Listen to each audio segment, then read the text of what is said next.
Aujourd'hui, la question qui se pose, quelle solution? Nous vivons en Belgique. Beaucoup de gens n'ont pas entendu le Jumu'ah depuis un an. Alors le prophète dit, dans le musulman, celui qui n'assiste pas à 3 Jumu'ah est hypocrite.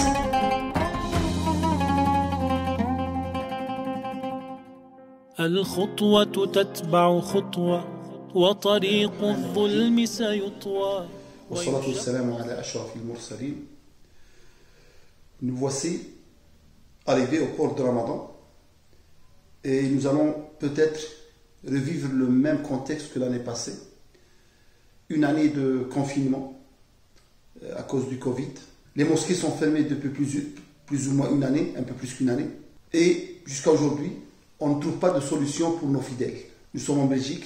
Beaucoup de gens, ça fait une année qu'ils n'ont pas prié le Jumu'ah, qui n'ont pas fait de prière obligatoire à la mosquée, qu'ils n'écoutent plus les prêches, les exhortations qu'ils recevaient au moins 2 fois par semaine. Aujourd'hui, la question qui se pose, quelle solution pour vivre un meilleur Ramadan que celui de l'année passée?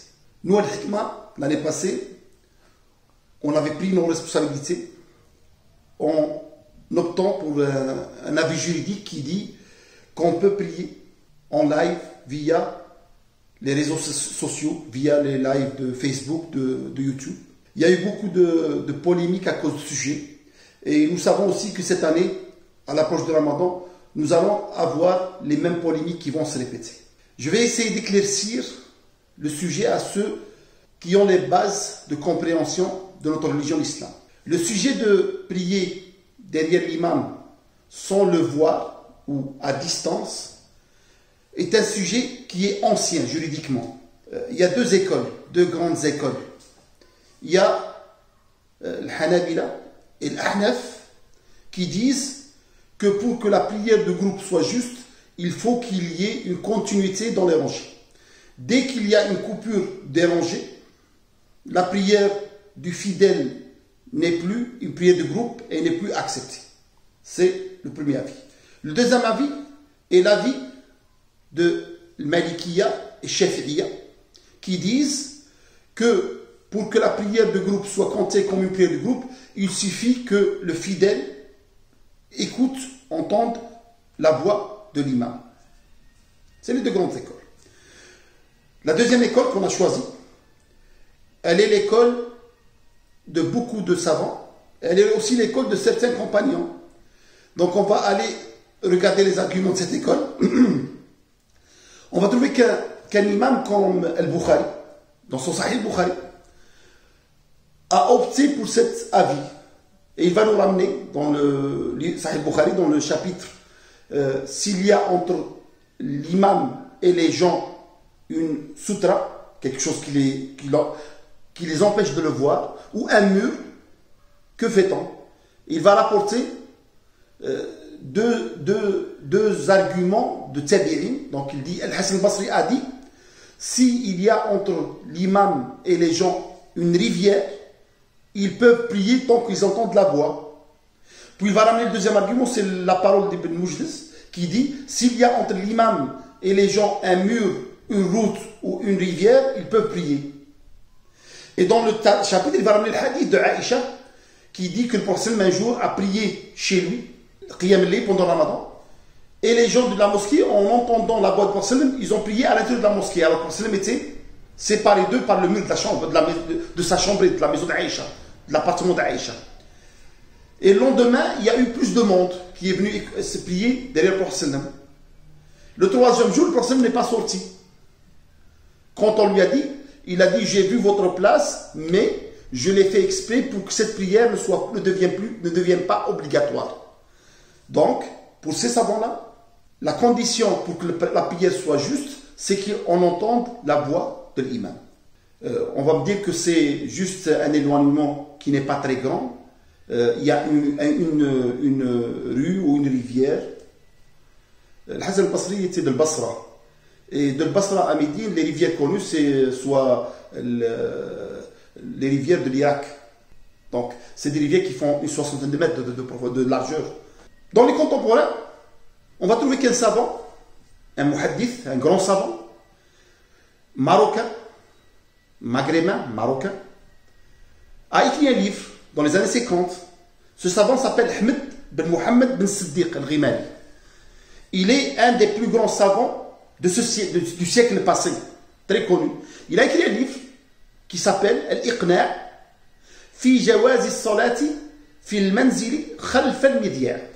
Donc, la conviction, le titre du livre, la conviction de la légalité de la prière de Jumu'ah dans la maison derrière la radio. En 1958, il n'y avait pas le net, donc il y avait la radio. Et c'est un livre qui date depuis plus ou moins 80 ans, 70 ans, 80 ans. Et jusqu'à aujourd'hui, dans toute la masse de livres qui existent, personne n'a répondu aux arguments de Cheikh Ben Siddiq, rahimahullah. Aucun. On a essayé de crier, ouais, mais si la télé poupe, mais si il y a des hadiths, il n'y a pas de hadiths. Mais dans le fond, personne n'a répondu à ce savant. Vous pouvez aller chercher. On va vous dire, ouais, mais il y a une coupure entre l'imam. Ben Siddiq, il va dire non. Les seules conditions qu'il a posées Ahmed Ben Siddiq pour que la prière soit juste, c'est le fait que le temps de la prière soit le même, donc qu'on soit dans la même ville, qu'on ne soit pas dans une ville entre l'imam et le Kaaba, qu'on se place derrière cette ville de l'imam, et qu'on entende sa voix. C'est les seules conditions qui sont posées. Aujourd'hui, beaucoup de gens aiment aller dans la polémique. Mais on est dans un domaine de divergence. Il y a deux avis existants qui ont existé depuis l'époque des compagnons. Quand on voit que Anas ibn Malik, quand il arrivait à la mosquée et qu'il trouvait la mosquée, le Jumu'ah pleine, il allait dans la maison, c'est rapporté dans Shayba, chez Malik, dans le Muwatta, il allait dans la maison d'Abdullah ibn Humayd et il priait le Jumu'ah. C'est une maison qui est éloignée de la mosquée. Quand on trouve de l'Mudawwana que Malik dit, et elle, Omar, avait une maison devant la Qibla, et quand la mosquée était pleine, il priait le Jumu'ah dans cette maison. Elle est devant la mosquée, et il priait le Jumu'ah à entendre la voix de l'imam. C'est une question de divergence. Le fait d'essayer de toucher ou de répondre ou de dire sans argument, ça ne servira à rien. Il y aura toujours de la polémique parce qu'il y a deux avis divergents entre les grands savants. On n'est pas des savants, on est des gens qui prennent de chez les savants. On n'est pas des savants. On a pris de chez les Sahaba, chez les Tabi'in, chez Atba' Tabi'in, chez les Muhaddithin, des arguments qui sont valables. Aujourd'hui, la question qui se pose, quelle solution? Nous vivons en Belgique. Beaucoup de gens n'ont pas entendu le Jumu'ah depuis 1 an. Alors le prophète dit, dans le Muslim, celui qui n'assiste pas à 3 Jumu'ah est hypocrite. Beaucoup de gens ne savent pas lire l'arabe. On est en Belgique. Que ce soit en Belgique, en France, on est en Europe. La majorité de nos jeunes ne savent pas lire l'arabe. Quand on dit aux gens, ouais, priez Tarawih chez vous. Mais 90% de nos jeunes ne savent pas lire l'arabe. Qu'est-ce qu'il va prier? Qul huwa Allahu ahad. Ceux qui ne savent pas, connaissent pas le Coran. Ils connaissent que le Fatiha. Il va tourner avec le Fatiha sur 30 jours. La prière de groupe de Tarawih permettait à beaucoup de gens qui sont faibles dans la foi de venir à la mosquée. Ça les a encouragés. Le fait d'être avec beaucoup de gens. Nous avons eu l'expérience une année. L'année passée, à la prière de l'Eid, on était plusieurs milliers de personnes à prier l'Eid ensemble dans le live.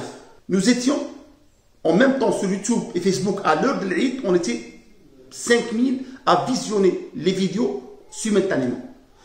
Et ces 5000, ce n'est pas 5000 personnes, c'est 5000 familles qui ont prié l'Eid.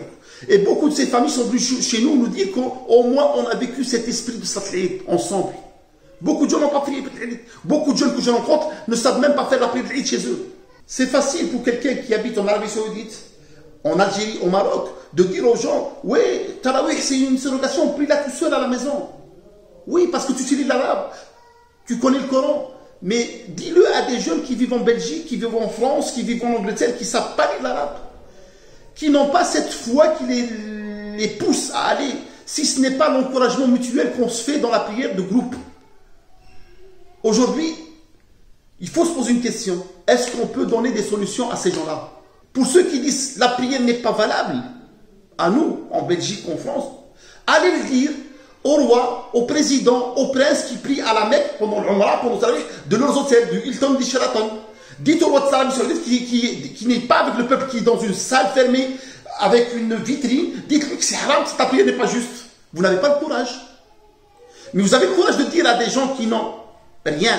Des pauvres qui ont un petit peu de foi, qu'ils veulent augmenter pendant ce ramadan. Allez dire à des gens qui n'ont pas entendu ou qui ne sont pas allés à la mosquée depuis 1 année, 12 mois. Aujourd'hui, beaucoup de gens disent, ouais, on voit des choses qu'on ne voyait pas avant chez les jeunes. On voit des meurtres, des bagarres pour rien. Mais c'est des jeunes qui ont été laissés sans mosquée pendant 1 année. C'est des jeunes qui avaient un rappel chaque jour à la preuve de la prière, qui ne le retrouvent plus. C'est des jeunes qui sont laissés tout seuls à affronter leur vie spirituelle sans aucun accompagnement. Aujourd'hui, trouvons des solutions. Nous, à l'Hikma, nous n'avons pas de complexe de dire nous suivons l'avis qui autorise les gens à prier derrière leur télé, derrière leur PC, derrière leur téléphone. Ce que nous, on incite les gens à faire, c'est que aux heures de Jumu'ah, de Tarawih, regroupez-vous en famille. Le papa, la maman, les enfants, les petits-enfants. Ayez un endroit chez vous où vous pouvez entendre ce prêche de Jumu'ah, où vous pouvez prier ensemble. Pour Tarawih, faites la même chose. Ayez un endroit à la maison que vous aménagez pour qu'après le ftour, vous vous regroupiez en famille, que vous écoutiez l'exhortation qui est faite à Tarawih, que vous priez avec l'imam, cette prière de Tarawih, et que vous ayez ce moment de spiritualité du Ramadan qui va vous aider à augmenter votre foi. C'est notre vision à l'Hikma. Nous n'oublions personne à nous suivre.